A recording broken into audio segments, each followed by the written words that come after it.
I feel that when I say Headless heroics, most of us can cite a famous example. Can any of the high schoolers think of a heroic Sikh warrior who fought without his head? Baba Deep Singh, right? Most of us have heard of this story, and we were told this story when we were kids, maybe 4 or 5 years old. We're told to admire the determination and the bravery championed by Baba Deep Singh. And all these virtues are visually embodied in the iconic image of an 80-year-old man fighting his way to the Darbar Sahib, head in hand. Right? The goal of this presentation is to delve into the iconography, the meaning, and the depth behind the symbolism of this particular cultural reference. Thus, my talk is entitled Headless Heroics. And to do this, I want to look at the story of Kharag Singh. So Kharag Singh is a mythological story, and it's written within the Dasam Granth. So Kharag Singh is not a historical person. At the age of 9, Guru Gobind Singh received his father's head, his father's severed head, Guru Tegh Bahadur, at Anandpur Sahib. This sparked a transformative time period for the community. There was a unique pressure upon Guru Gobind Singh, unlike the previous gurus. On one side, you had the Mughal Empire, which was standing over the community and was culpable for the execution of Guru Tegh Bahadur. On the other side, you had the Hill Rajas, the local kingdoms, which saw the Guru as a threat to their security and prosperity. Internally, you also had the corruption of the community leaders, the Masands, which were taking advantage of the community. But he also had internal disputes, Sikhs that were claiming the status of Guruship, and who were actually writing their own literature in contention against Guru Gobind Singh. So it's in this charged atmosphere that a transformation took place. And that energy spilled over in a multitude of ways. Right? The literature that was formed during that period is just one manifestation of this, namely the Dasam Granth. For philologists, or those who study texts, and also historians, this presents us with an interesting problem. How do we read these compositions within the Dasam Granth? Although a lot of scholarship, modern scholarship, is contended over the issue of authorship of the Dasam Granth, whether Guru Gobind Singh Ji wrote it, whether rather he commissioned it by his court poets, this is not germane to my talk, because what I want to look at is the purpose of its formation and its subsequent effect it had on the community. And in that regard, the historical writings of the 18th, the 19th century are quite clear that the Sikhs of those time periods believed that the writings of the Dasam Granth were written by Guru Gobind Singh. And this is why these texts present interesting opportunities for researchers, especially the compositions within the Dasam Granth that are vernacular retellings of old Sanskrit classics, like the Valmiki Ramayana, which is represented in the Dasam Granth as the Ram Avatar, or the Bhagavad Purana, which is represented as the Krishna Avatar.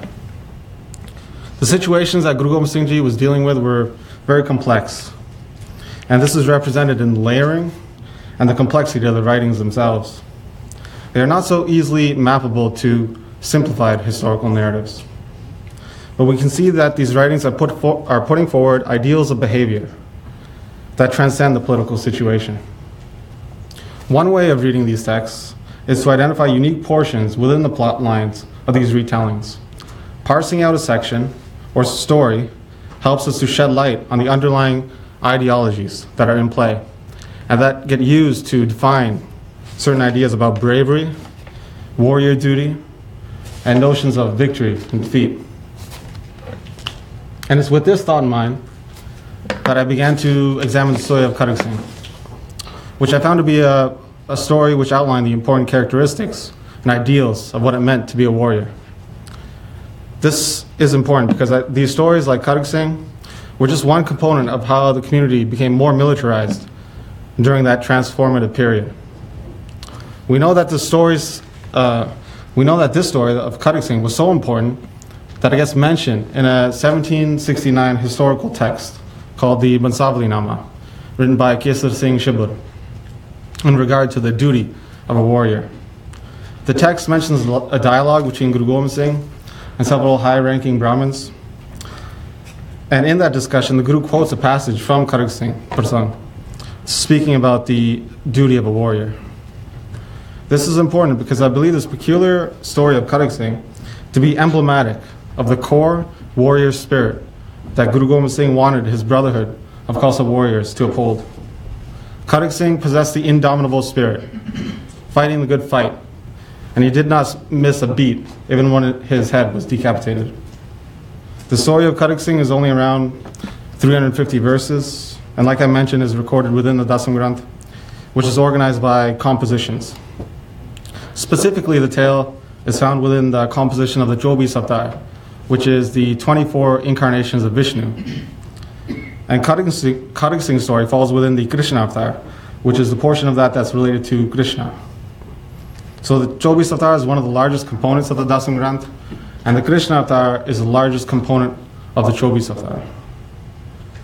The Krishna Avatar is a rendition of the 10th chapter of the Bhagavad Purana, and these retellings present an exciting field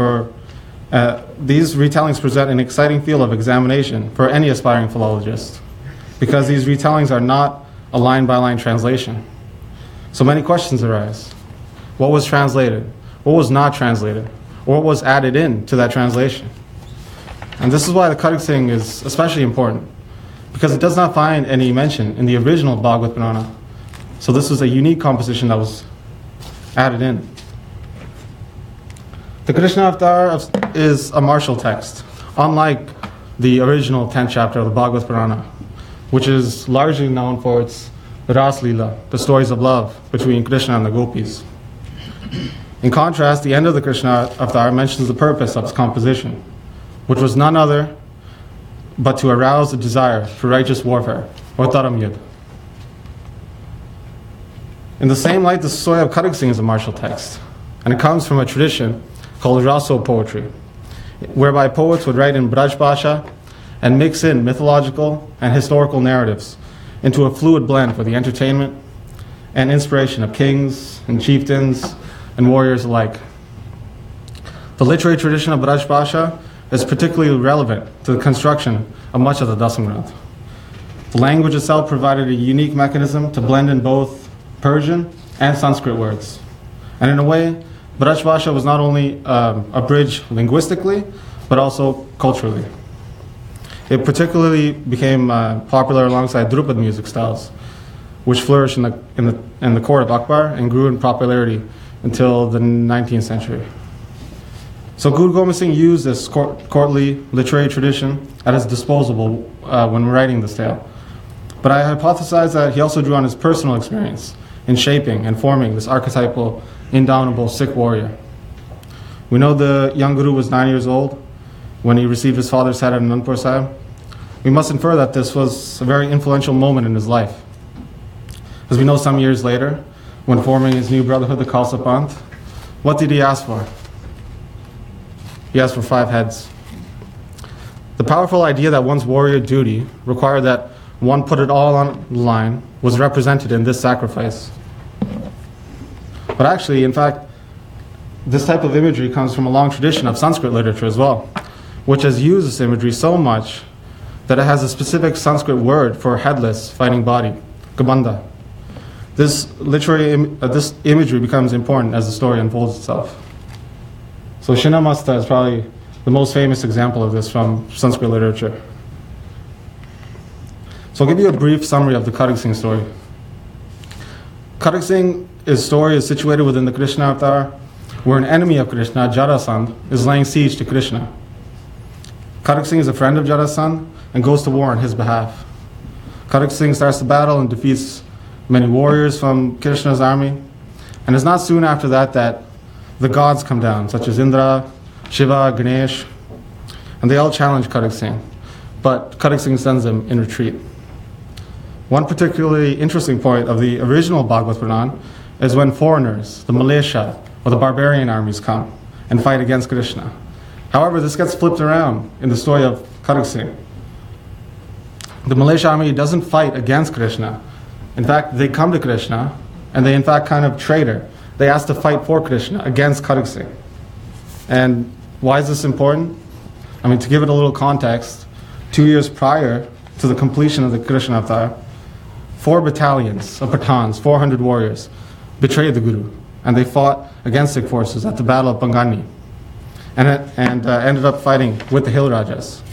So this portion of the story may have been a creative outlet, representing the betrayal suffered by Guru Gobind Singh. However, Kharag Singh was not deterred and successfully defeated the militia armies.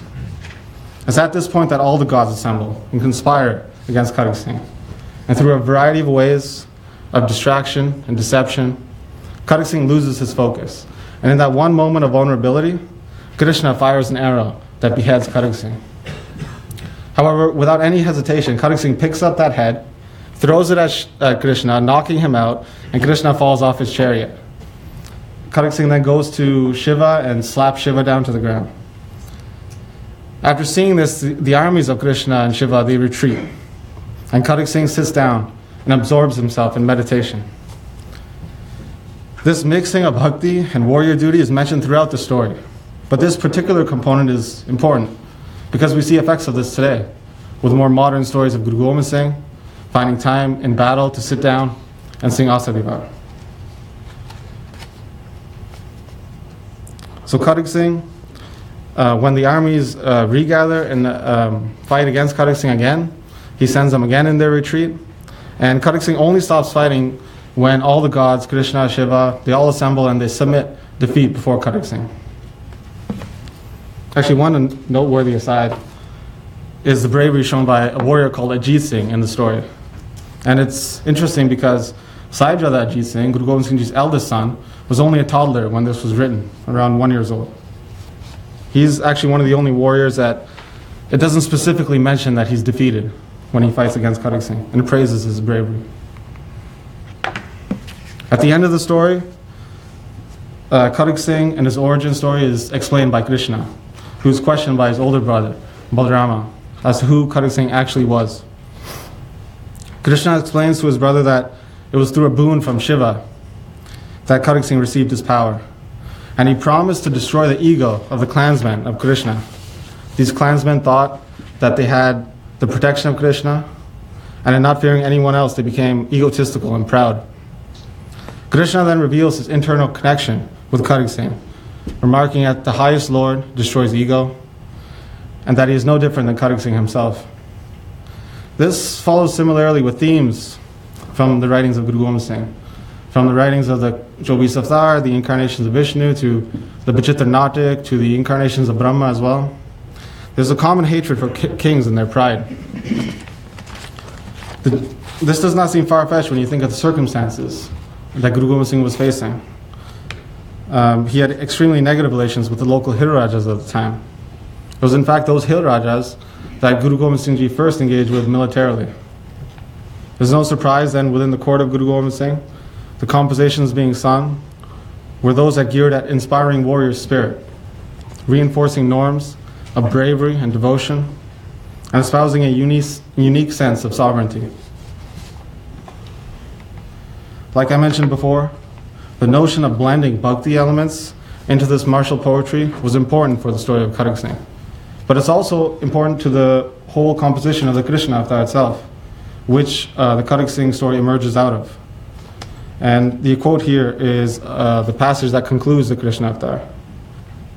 Blessed is that person who in this world keeps Hari on their mouth and contemplates war.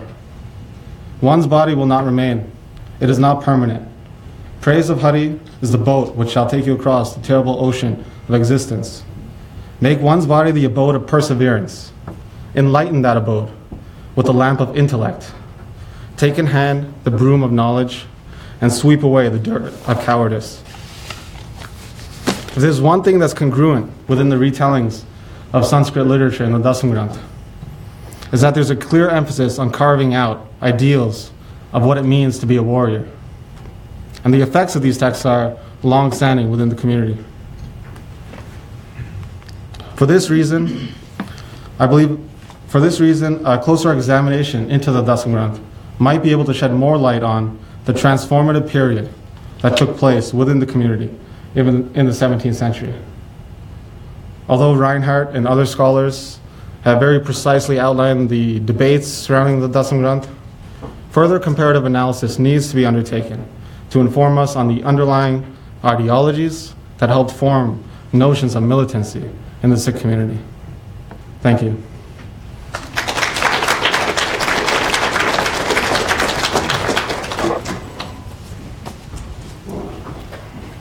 Can I invite the previous panel to, those that just presented, to come take a seat?